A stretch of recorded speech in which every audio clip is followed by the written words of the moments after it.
Happy New Year o good morning. So dugay-dugay kita nag-break murag sa radyo pa off the waves. Pero padayon gyapon kita. So labi na karon nga we thought nga mag-open up na gyud pero new cases are rising and mao gyud magpadayon gyapon ta ning atong sitwasyon. Pero salamat sa Ginoo. We have this freedom given to us.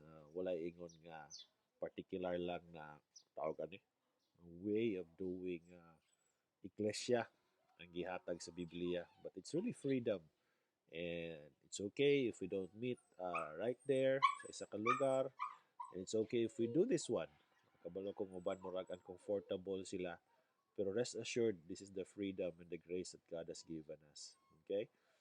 Ah, salamat po sa pamilya ni Brother June and Sister Lenny for accommodating us last December 30.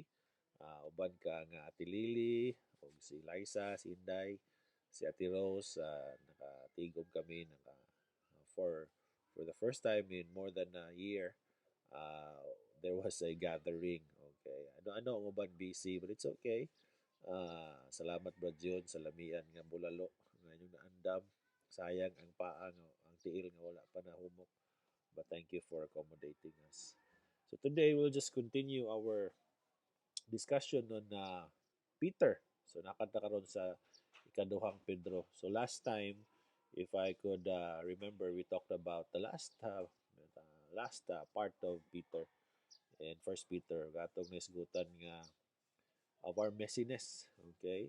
Now, ingon din ni Peter, basahan ko lang balikan. Ingon din ni, my purpose in writing you is to encourage you and to assure you that what you're experiencing is truly part of God's grace. For you, stand firm in this grace. So, nagsulat lang si Pedro sa ila para encourage sila, dasigon sila, para remember sila nga, this is part of God's grace. No, mingon ta nga, naabay kalainan sa ilang kasinatian before, sa ato karon, and we would say, no, pariha ra gyud. The world is not getting better, it's getting worse. People are getting worse, the situation is getting worse. But we are awaiting the coming of the one who loves us, Jesus. He will come back. Balik siya. It's not much about the event, but the person who's coming back. Ang mga tao, interesado kayo sa event.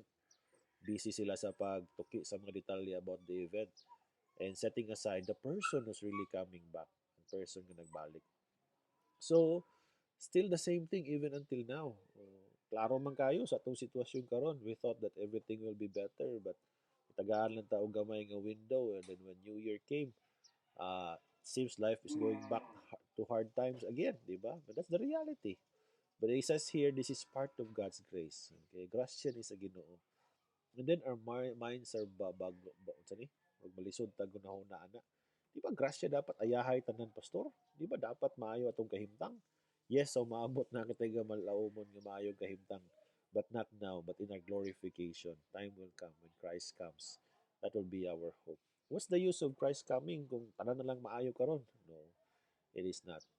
Very gali kayo ironic na the very people who think that it's going to get better, look at them. It has been worse for them. Itong mga tao nga grabe lang paglaom nga, this is it. This will be, we are part of the agent that life will be better. Look at what's happening. It's getting worse na noon. So we have to, tanggalon na to itong mga helmet, ipakog na to itong kagalingon sa realidad nga, it is not getting better in this world, but this is part of God's grace. And God's grace is sufficient for us. So ingon siya din stand firm in that grace. Barog mo ana, in our messiness, we will be messy. The world will be messy.